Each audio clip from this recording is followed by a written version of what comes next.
Test of detail फिर से दो तरह के होते हैं, एक को बोलते हैं टेस्ट ऑफ बैलेंसेस और एक को बोलते हैं टेस्ट ऑफ ट्रांजैक्शन।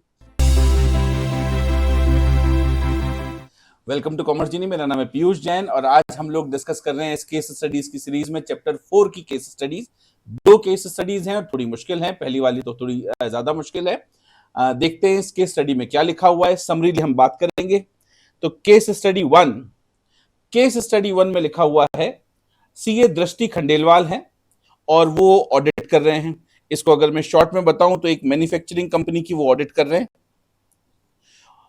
ऑडिट में उन्होंने देखा कि भाई मैन्युफैक्चरिंग प्रोसेस है, इस मैन्युफैक्चरिंग प्रोसेस में 3 अलग अलग जगह पर हमारा स्टॉक रखा हुआ है और इन 3 जगह के अलावा थर्ड पार्टी के पास भी स्टॉक रखा हुआ है, क्योंकि हम थर्ड पार्टी को स्टॉक फैब्रिकेशन के लिए देते हैं।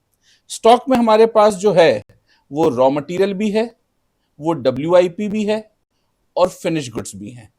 ये टॉवल्स एंड बेड स्प्रेड्स बनाने का काम करती है कंपनी, जिस कंपनी की ये ऑडिट चल रही है, ठीक है ना। लास्ट लाइन एक बार देख लेते हैं। As part of the audit procedure she is performing many audit procedures required by different standards of auditing. ये डिफरेंट स्टैंडर्ड्स कौन से हैं बेटा? स्टॉक की ऑडिट के लिए ऐसे नंबर आता है 501। तो 501 में लिखा हुआ होता है स्टॉक की ऑडिट कैसे करें, थर्ड पार्टी के पास जब स्टॉक हो तो कैसे काउंटिंग करें, वगैरह वगैरह। आगे लिखा है नेक्स्ट पैराग्राफ में कि ये फिजिकल इन्वेंट्री काउंट करना चाहते हैं। 501 में बिल्कुल फिजिकल इन्वेंट्री काउंट के बारे में बताया है और 501 में जो फिजिकल इन्वेंट्री काउंट है वो 2 रीजन से होता है। एक होता है स्टॉक की एग्जिस्टेंस देखने के लिए, यानी स्टॉक एग्जिस्ट करता है कि नहीं करता है, और दूसरा होता है उसकी कंडीशन देखने के लिए। तो ऑडिटर गोडाउन में जाकर स्टॉक की काउंटिंग क्यों करता है? ताकि वो existence and condition of stock पता लगा सके। ये स्पेसिफिक 2 वर्ड है 501 में लिखे हुए हैं, ठीक है ना। आगे लिखा है she is also planning to send confirmation to parties to whom the company has sold goods. तो इस पैराग्राफ में बेसिकली डेटर्स के बारे में बोला है। अब कुछ रिटेल डेटर्स हैं जिनकी एक लंबी लिस्ट है और उनका छोटा छोटा बैलेंस बचा हुआ है ना। मान लीजिए ए का 400 रुपए का बैलेंस बचता है, बी का 500 रुपए का बैलेंस बचता है। ऐसे लंबी लिस्ट है, long list of debtors account receivables जिनके छोटे बैलेंस बचे हुए हैं। लेकिन जब उन्होंने एनालिसिस किया तो उनको लगा कि भाई हमारे बैलेंस में, हमारे अकाउंट्स में जो बैलेंस उनका है वो डेटर्स की बुक में सेम बैलेंस होगा, इसके चांसेस ज्यादा हैं। यानी बैलेंस मिसमैच नहीं है, कोई मिस स्टेटमेंट नहीं है। अगर हम पता लगाएं तो ये छोटा बैलेंस जो हमारी बुक्स में है, डेटर की बुक में भी वही छोटा बैलेंस उधार का दिख रहा होगा। दूसरा, यहां पर गलती होने की रिस्क काफी कम है और फिर भी हम कंफर्मेशन के लिए रिक्वेस्ट भेजें डेटर को तो चांसेस बहुत ज्यादा हैं कि वो रिक्वेस्ट का जवाब देंगे। ये कंडीशंस बहुत इंपॉर्टेंट है बेटा। देखिए, जब एक्सटर्नल कंफर्मेशन का ऐसे नंबर है 505 आप पढ़ते हैं तो ये 505 में आपको ये समझना पड़ता है कि जब आप स्मॉल टाइम रिटेलर्स के जो छोटे छोटे बैलेंसेस हैं उनको चेक करते वक्त क्या रिक्वेस्ट उनको भेजें, इसकी कंडीशंस लिखी हुई है कि जब कंडीशन क्या हो कि भाई हमारे पास डिफरेंस के चांसेस लो हो, risk of material miss statement वो भी लो हो और रिटेलर हमारी रिक्वेस्ट का जवाब भेज दे। तो हमारे पास रिक्वेस्ट का जवाब जब आने के चांसेस होते हैं तो किस तरीके से इनको हम रिक्वेस्ट भेजते हैं। नॉर्मली ये नेगेटिव रिक्वेस्ट हम लोग, नेगेटिव कंफर्मेशन रिक्वेस्ट हम लोग भेजते हैं, ठीक है ना। और तीसरे पार्ट में इन्होंने लिखा है कि ये control, test of control apply करना चाहती हैं। She is also conducting test of various items of income and expenditure as well, balances appearing in balance sheet. तो ट्रांजैक्शंस के और बैलेंसेस के, तो ये टेस्ट ऑफ ट्रांजैक्शन होता है, टेस्ट ऑफ बैलेंस होता है, दोनों को मिलाकर हम टेस्ट ऑफ डिटेल्स बोलते हैं। तो टेस्ट ऑफ डिटेल भी ये करना चाहते हैं, लेकिन ये करना चाहती है सैंपलिंग के बेसिस पर। तो ये एक सिंपल सा केस स्टडी है, लेकिन इसके क्वेश्चंस थोड़े से डिफिकल्ट हैं सीए इंटरमीडिएट वाले बच्चों के लिए। देखते हैं क्वेश्चन और आंसर, देखें समझ में आते हैं कि नहीं आते हैं। लिखा हुआ है विच of the following statement is most appropriate regarding inventory count bye auditor in accordance with SA 501। तो जब मोस्ट अप्रोप्रिएट की बात करते हैं बेटा, तो मोस्ट अप्रोप्रिएट का मतलब होता है कि हो सकता है इन 4 ऑप्शन में से 2 ऑप्शन सही हो, लेकिन एक ऑप्शन ज्यादा सही हो, इसलिए ये सारे ऑप्शन पढ़ने जरूरी है। ठीक है ना? तो एक एक करके ऑप्शन पढ़ते हैं। पहला ऑप्शन है कि जब हम इन्वेंट्री काउंटिंग करना चाह रहे हैं, तो वो क्या चाह रही हैं? She should inspect the inventory to ascertain its existence and condition.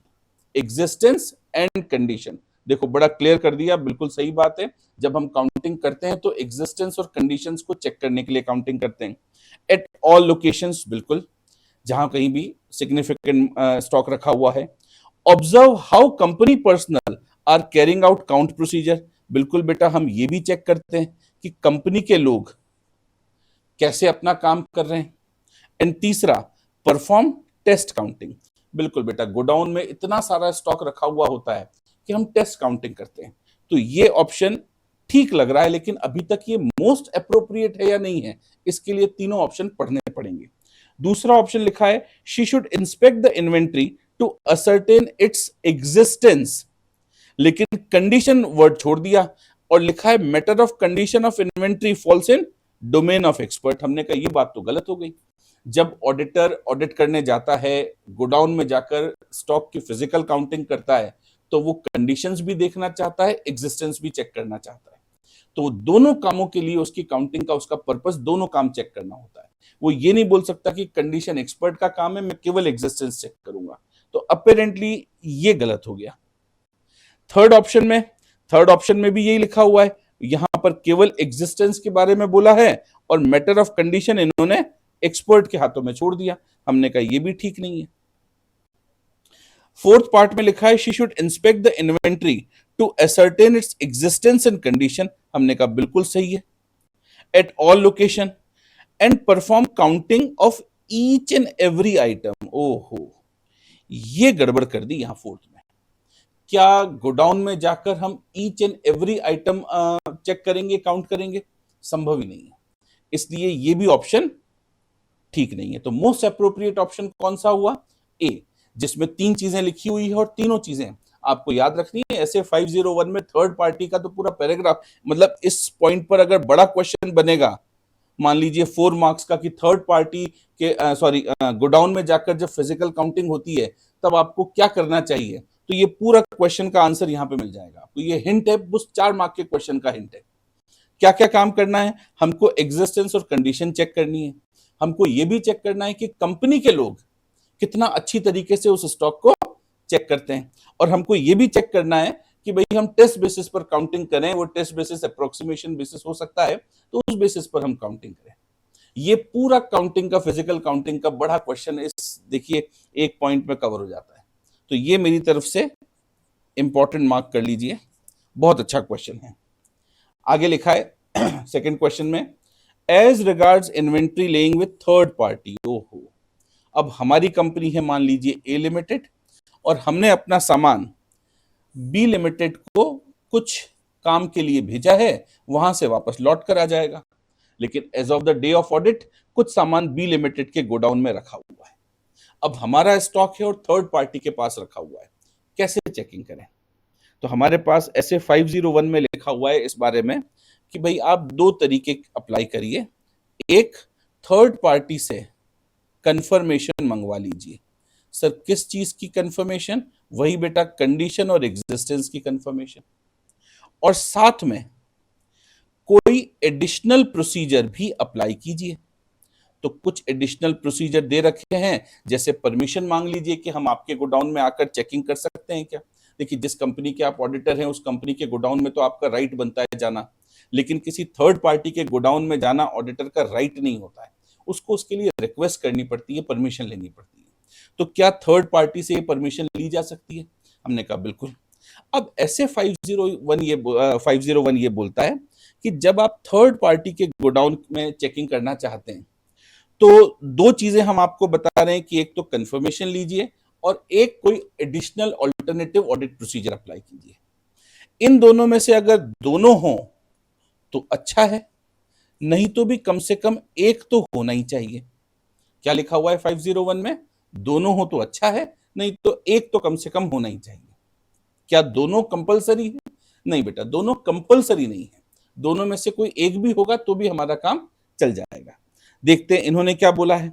इन्होंने बोला है she should request confirmation from third party regarding quantity and condition of inventory held on behalf of the company as well as request third party to allow her inspect inventory held by them। ये दोनों बातें बोली है। साथ में लिखा है both requirements are necessary। हमने कहा भाई ये बात गलत बोल दी आपने, ऐसे 501 में ये नहीं लिखा कि both requirements are necessary। आगे लिखा है she should request confirmation from third party चीजें, और साथ में लिखा है compliance of any one of these और बोथ इज रिक्वायर्ड। अब ये बात सही लिखी है इन्होंने 501 में। यही दोनों कंडीशन लिखने के बाद क्या बोला है कि इन दोनों में से कोई एक या दोनों ये आपके लिए रिक्वायर्ड है। तो 501 के हिसाब से ये हमारे पास आंसर ठीक है, लेकिन फिर भी बचे हुए दो आंसर्स पढ़ लेते हैं। नो ऑब्लिगेशन, हमने कहा जी ऐसा नहीं होता, ऑडिटर की ऑब्लिगेशन होती है अगर थर्ड पार्टी के पास भी इन्वेंट्री रखी हुई हो तो।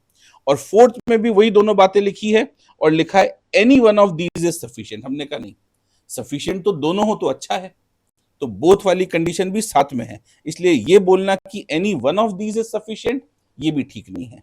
तो हमारे पास मोस्ट एप्रोप्रिएट ऑप्शन बी है। Now third part, keeping in view description regarding trade receivable. Trade receivable हमने केस पढ़ा था, तब क्या था, बहुत सारे ट्रेड रिसीवेबल हैं, बहुत सारे डेटर्स हैं जिनके छोटे छोटे बैलेंसेस बचे हुए हैं, लेकिन वो बैलेंसेस के गलत होने की रिस्क कम है, मिस स्टेटमेंट की रिस्क कम है, और ये जो डेटर्स हैं इनको अगर हम रिक्वेस्ट भेजेंगे कंफर्मेशन के लिए तो वो जवाब ना दें, ऐसा नहीं होता है। तो अब उस चीज को ध्यान में रखते हुए देखते हैं, identify the most appropriate statement in context of external confirmation, ऐसे 505। She should not plan and design confirmation request. हमने कहा नॉट प्लान तो बात ही खत्म हो गई, छोटे बैलेंस है तो क्या छोड़ देंगे क्या? नहीं बेटा, नहीं छोड़ेंगे। She should plan and design positive confirmation request. हमने कहा नहीं जी, पॉजिटिव कंफर्मेशन रिक्वेस्ट नहीं भेजी जाती है। ऐसी सिचुएशन में जो कंडीशन दे रखी है, नेगेटिव कंफर्मेशन रिक्वेस्ट भेजी जाती है। She should plan and design positive confirmation request, वापस बात की पॉजिटिव कंफर्मेशन रिक्वेस्ट की, तो ये भी ठीक नहीं है। She should plan and design negative confirmation request, बिल्कुल बेटा ये सही है। लेकिन सर ये पॉजिटिव नेगेटिव कंफर्मेशन रिक्वेस्ट होती क्या है? देखिए पॉजिटिव कंफर्मेशन रिक्वेस्ट क्या होती है, मान लीजिए मिस्टर ए हैं, उनका हमारे पास 1000 रुपए बकाया है, तो हम ए को एक चिट्ठी लिखेंगे और पूछेंगे कि भाई हमारी बुक्स में आपका 1000 रुपए बकाया है, क्या आपकी बुक में भी हमारा 1000 रुपए बकाया है? बैलेंस क्या मैच हो रहा है, या और कोई जानकारी उनसे चाहिए तो हम उनसे मांगेंगे। अगर उनका जवाब आता है तो हम इस अमाउंट को सही मानेंगे, नहीं तो हम ऑल्टरनेटिव ऑडिट प्रोसीजर अप्लाई करेंगे। यानी पॉजिटिव कंफर्मेशन रिक्वेस्ट में जब हम सामने वाले को रिक्वेस्ट करते हैं तो हम ये अज्यूम नहीं करते कि हमारा जो डेटा है, हमारा जो अमाउंट है वो सही है, जब तक कि सामने वाले का जवाब नहीं आ जाता। जबकि नेगेटिव कंफर्मेशन रिक्वेस्ट क्या होती है, ए का हमारी बुक्स में 1000 रुपए का बैलेंस बचा हुआ है, हम इसको रिक्वेस्ट कर रहे हैं, चिट्ठी लिख रहे हैं और उसमें लिख रहे हैं कि देखिए भाई हमारी बुक्स में 1000 रुपए का आपका बैलेंस है, अगर आपकी बुक्स में भी 1000 रुपए का बैलेंस हो तो जवाब मत दीजिएगा। 1000 रुपए बैलेंस अगर मैच हो रहा हो तो जवाब मत दीजिएगा। अगर आपकी बुक्स में 1000 रुपए का बैलेंस मैच नहीं हो रहा है, हम आपसे 1000 रुपए मांगते हैं और आपको लगता है कि नहीं नहीं ये अमाउंट तो गलत है, तब हमें जवाब दीजिएगा। यानी चीजों के रॉन्ग होने पर ही रिस्पॉन्स आते हैं, ये हमारे पास नेगेटिव कंफर्मेशन रिक्वेस्ट होती है। तो पॉजिटिव कंफर्मेशन रिक्वेस्ट नॉर्मली वहां भेजी जाती है जहां पर हमें खतरा ज्यादा लगता है। अब क्योंकि इस क्वेश्चन में क्लेरिफाई कर दिया था कि इन स्मॉल जो बैलेंसेस वाले डेटर्स हैं इनमें मिसमैच होने का, मिस स्टेटमेंट का खतरा कम है, इनके जवाब भी अगर आप मांगेंगे तो जरूर देंगे वो, तो इसका मतलब है कि जवाब नहीं दे रहे हैं तो सोच समझ के नहीं दे रहे हैं, इग्नोर नहीं कर रहे हैं। ठीक बात है ना? तो ये पॉजिटिव और नेगेटिव कंफर्मेशन रिक्वेस्ट का डिफरेंस होता है। हालांकि इसकी डिटेल एग्जांपल और इसकी माइन्यूट बातें लेक्चर में आपको सुनने को मिलेगी, वहां लेक्चर में मैंने सारा कवर किया हुआ है। Fourth, as regard sampling which of the following statement is most appropriate. Sampling के लिए हमारे पास एसे नंबर 530 है और सैंपलिंग के लिए इन्होंने बोला है कि इनमें से कौन सा स्टेटमेंट ठीक है। Sampling is used in test of transaction as well as test of control. Sir test of transaction क्यों, टेस्ट ऑफ बैलेंसेस के लिए भी सैंपलिंग काम आती है। ऑडिट प्रोसीजर का पूरा चार्ट है सर, क्या चार्ट है बेटा? ऑडिट प्रोसीजर बेसिकली दो तरह के होते हैं, जिनमें एक होता है रिस्क असेसमेंट प्रोसीजर, दूसरे होते हैं further audit procedure. Further audit procedure फिर से दो तरह के होते हैं, एक होता है टेस्ट ऑफ कंट्रोल, एक होता है सब्सटेंटिव प्रोसीजर। सब्सटेंटिव प्रोसीजर फिर से दो तरह के होते हैं, एक होता है टेस्ट ऑफ डिटेल्स, एक होता है substantive analytical procedures. Test of detail फिर से दो तरह के होते हैं, एक को बोलते हैं टेस्ट ऑफ बैलेंसेस और एक को बोलते हैं test of transaction. Test of balances का मतलब है भाई अकाउंट बैलेंस जो है उनको हम लोग बोलते हैं वेरिफिकेशन सिंपल वर्ड्स में, और टेस्ट ऑफ ट्रांजैक्शन को हम लोग बोलते हैं वाउचिंग। तो ये हमारे पास ऑडिट प्रोसीजर्स का क्लासिफिकेशन है। ऑडिट प्रोसीजर के इस क्लासिफिकेशन में सैंपलिंग आप कहां अप्लाई कर सकते हैं? सर सैंपलिंग हम टेस्ट ऑफ कंट्रोल में भी अप्लाई कर सकते हैं, टेस्ट ऑफ डिटेल में भी अप्लाई कर सकते हैं, इसका मतलब है टेस्ट ऑफ बैलेंस और टेस्ट ऑफ ट्रांजैक्शन में भी अप्लाई कर सकते हैं। तो यहां पर जब ये बोल रहे हैं कि टेस्ट ऑफ ट्रांजैक्शन और टेस्ट ऑफ कंट्रोल में अप्लाई होता है, तो हमने कहा बात तो आपकी सही है, टेस्ट ऑफ ट्रांजैक्शन और टेस्ट ऑफ कंट्रोल में भी अप्लाई होता है, लेकिन टेस्ट ऑफ बैलेंस में भी अप्लाई होता है, ये कौन बताएगा? तो ये पहला ऑप्शन सही तो है लेकिन अधूरा है। तो सर पूरा क्या होगा? पूरा ये होगा बेटा कि जब वो बोलेंगे टेस्ट ऑफ डिटेल और टेस्ट ऑफ कंट्रोल में अप्लाई होता है, तो ये हमारे पास मोस्ट अप्रोप्रिएट होगा। तो ये बार बार मैं बात बोलता हूं आपको कि आपको सारे ऑप्शन रीड करने चाहिए। जब आप सारे ऑप्शन रीड करेंगे तो आपको पता चलेगा कि ये ऊपर के तीन ऑप्शन सही तो हैं लेकिन अधूरे हैं, मोस्ट अप्रोप्रिएट नहीं है। इन चारों में मोस्ट अप्रोप्रिएट कौन सा है? जैसे मैं आपको ये थर्ड ऑप्शन के लिए बोलूं कि sampling is used in test of detail, बताएं बेटा क्या ये गलत लिखा हुआ है? गलत नहीं लिखा हुआ है। टेस्ट ऑफ डिटेल में सैंपलिंग यूज होती है, लेकिन टेस्ट ऑफ डिटेल के अलावा टेस्ट ऑफ कंट्रोल में भी तो होती है। तो हमारे लिए फोर्थ ऑप्शन मोस्ट अप्रोप्रिएट है। हालांकि आइसोलेटेड देखें तो थर्ड ऑप्शन भी करेक्ट है, इनकरेक्ट नहीं, अधूरा है, इनकरेक्ट नहीं है ना। तो ये आपको थोड़ा सा ध्यान से ऑप्शन सारे रीड करने चाहिए। फिर हमारा फिफ्थ क्वेश्चन है, since she intends to rely upon sampling extensively which of the following statement is true about sampling risk? Okay sir, sampling risk can be eliminated. क्या सैंपलिंग रिस्क को zero किया जा सकता है? हमने कहा बिल्कुल नहीं। सैंपलिंग रिस्क तो हमेशा एग्जिस्ट करती है, सैंपलिंग रिस्क को एक्सेप्टेबली लो लेवल तक मिनिमाइज किया जा सकता है। आप ज्यादा एफर्ट लगाकर सैंपलिंग रिस्क को कम कर सकते हैं, जीरो नहीं कर सकते। तो सैंपलिंग रिस्क हमेशा एग्जिस्टेंस में रहती है। सर सैंपलिंग रिस्क का और डिटेक्शन रिस्क का रिलेशन क्या है? बेटा देखो क्या होता है, जब अपन रिस्क की बात करते हैं तो ऑडिट रिस्क, इसके दो पार्ट होते हैं। एक होता है रिस्क ऑफ मटेरियल मिसस्टेटमेंट, जिसके पार्ट है इनहेरेंट रिस्क और कंट्रोल रिस्क, और दूसरा होता है डिटेक्शन रिस्क। डिटेक्शन रिस्क का मतलब है कि ऑडिटर हो सकता है कोई मटेरियल मिसस्टेटमेंट ऑडिटर से डिटेक्ट ना हो पाए। अब ऐसा क्यों कि ऑडिटर डिटेक्ट नहीं कर पाएगा? उसके कई सारे रीजन हैं और उनमें से एक रीजन है सैंपलिंग। अगर सैंपलिंग होती है तो ऑडिटर हो सकता है कोई मिसस्टेटमेंट, मटेरियल मिसस्टेटमेंट डिटेक्ट ना कर पाए। तो सैंपलिंग रिस्क अगर ज्यादा होगी तो डिटेक्शन रिस्क भी ज्यादा होगी। कहने का मतलब डिटेक्शन रिस्क और सैंपलिंग रिस्क का रिलेशनशिप प्रोपोर्शनेट रिलेशनशिप है, इनवर्सली प्रोपोर्शनेट नहीं है। और ये दोनों ऑप्शन में इसको इंक्रीजिंग और डिक्रीज या डिक्रीज और इंक्रीज यानी इनवर्सली प्रोपोर्शनेट बताया है, विच इज रॉन्ग। अगर सैंपलिंग रिस्क ज्यादा होगी तो डिटेक्शन रिस्क भी बढ़ जाएगी। अगर आप सैंपलिंग रिस्क को कम करने की कोशिश करते हैं तो डिटेक्शन रिस्क भी अपने आप कम हो जाती है। ठीक है, तो हमारे पास ये डी ऑप्शन सबसे अप्रोप्रिएट है। आई होप ये केस स्टडी समझ में आई होगी। कोई भी डाउट हो, कोई भी क्वेश्चन हो, प्लीज कमेंट में बताइए, तो आपको मैं उसका भी जवाब देने की पूरी कोशिश करूंगा। इसी चैप्टर का दूसरी case study, financial statement of a firm have been put up for audit before CA Manushi. तो ये ऑडिटर हैं On going through financial statement, she wants to verify assertions contained in financial statement, has planned certain procedure for carrying out detailed checking. अब ये assertions है, और assertions देखो अलग अलग तरह के होते हैं.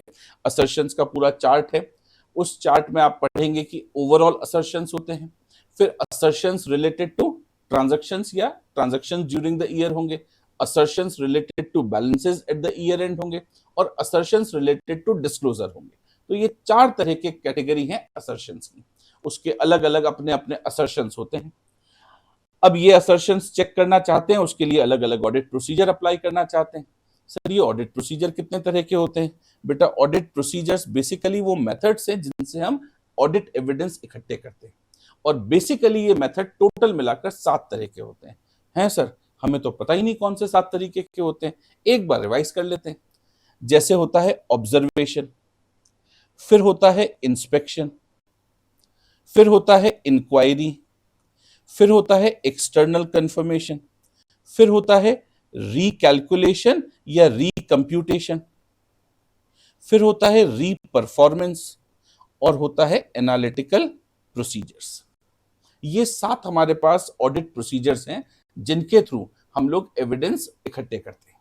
तो देखते हैं ये क्या पूछ रहे हैं. तो इन्होंने बोला है कि she plans to verify some major bills debited in machinery repair account.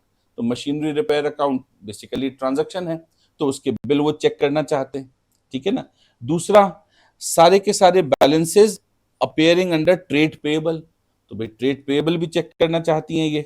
She plans to compare amounts of wages paid in current year and last year. देखो ये जो कंपैरिजन होता है financial and non financial data का, है ना, ये होता है एनालिटिकल प्रोसीजर, जिसमें आपने पढ़ा होगा डेफिनेशन में कि plausible relationship between financial and non financial data.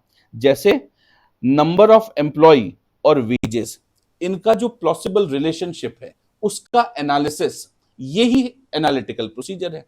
Analytical procedure क्या होता है? एनालिटिकल प्रोसीजर होता है फाइनेंशियल और नॉन फाइनेंशियल डेटा में अगर कोई प्लॉसिबल रिलेशनशिप है, पॉसिबल रिलेशनशिप है, एक पॉजिटिव रिलेशनशिप है, तो उस रिलेशनशिप का एनालिसिस, इसी को हम बोलते हैं एनालिटिकल प्रोसीजर. जैसे नंबर ऑफ एम्प्लॉय और उनकी सैलरी, या एरिया ऑफ ऑफिस एंड उसका रेंट, ये फाइनेंशियल और नॉन फाइनेंशियल के बीच का पॉसिबल रिलेशनशिप है. फाइनेंशियल एंड फाइनेंशियल का भी हो सकता है, जैसे लोन और उसका इंटरेस्ट, ये पॉसिबल रिलेशनशिप या एक पॉजिटिव रिलेशनशिप है लोन में और इंटरेस्ट में.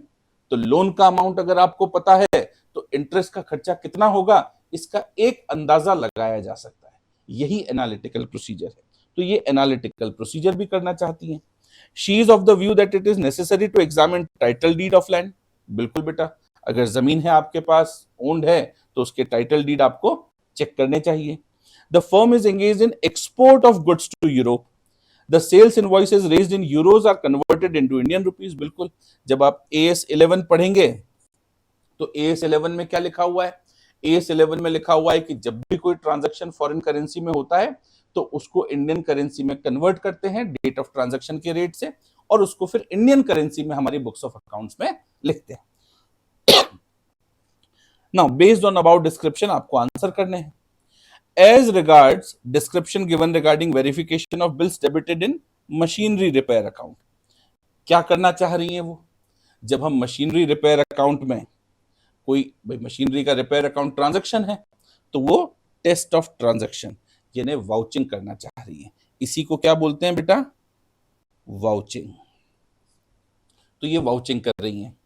दूसरा इन्होंने पूछा है identify which type of assertion she intends to focus when she wants to ensure genuineness of trade payable. जब बैलेंस में ट्रेड पेएबल के बैलेंसेस हैं या नहीं हैं वो चेक कर रही हैं, तो वो कौन सी असर्शन को चेक कर रही हैं? बेटा ये असर्शन है एग्जिस्टेंस. एग्जिस्टेंस को चेक कर रही हैं. सर इतनी सारी असर्शंस होती हैं. हाँ बेटा बिल्कुल, वो असर्शन का मेरा पूरा लेक्चर है यूट्यूब पर, प्लीज उस असर्शन वाले लेक्चर को एक बार सुने, तो आपको असर्शन के बारे में और क्लैरिटी अच्छी हो जाएगी. आगे लिखा है as regards to comparison of wages of current year and last year and comparison of number of employees and wages. क्या कोशिश कर रही हैं बेटा? वो बड़ा सिंपल है, कहां गया? ये रहा सब्सटेंटिव एनालिटिकल प्रोसीजर कर रही हैं वो. ये एनालिटिकल प्रोसीजर है, प्लॉसिबल रिलेशनशिप का analysis, financial and non financial data का, तो ये कर रहे हैं। ये तो आसान सा क्वेश्चन है अभी तक तो। In case of examination of title deeds of land, which of the following fits into most appropriate description. बताइए, अगर आप कोई टाइटल डीड चेक कर रहे हैं तो उसको क्या बोलते हैं? सर, उसको बोलते हैं इंस्पेक्शन। जब आप कोई डॉक्यूमेंट चेक करते हैं तो वो हमारे लिए है इंस्पेक्शन। इंस्पेक्शन एक तरीका होता है ऑडिट एविडेंस इकट्ठे करने का। और लास्ट लिखा है, she wants to verify whether conversion in foreign currency into Indian rupees is proper और नॉट।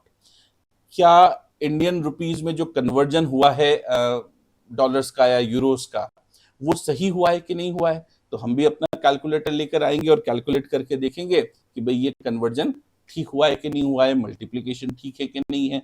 तो इसको हम लोग क्या बोलेंगे बेटा? इसको बोलेंगे रीकैलकुलेशन।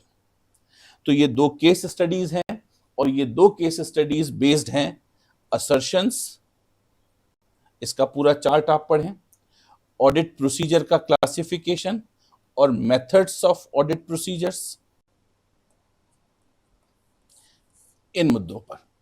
ऐसे 500 में ये सारी चीजें लिखी हुई हैं। उसके अलावा छोटे छोटे प्रोविजन जो ऐसे 501 और 505 के हैं, वो इन दो केस स्टडीज में कवर हुए हैं। आई होप आपको ये केस स्टडी समझ में आई होगी, और अगर अच्छी लगी है तो प्लीज सब्सक्राइब करें, लाइक करें, है ना, जो नोटिफिकेशन ऑन कर लें ताकि मेरे नेक्स्ट वीडियोस भी आप तक पहुंच पाए। अभी के लिए इतना ही है इस वीडियो के लिए। नेक्स्ट वीडियो में नए चैप्टर की केस स्टडीज के साथ आएंगे। Thank you.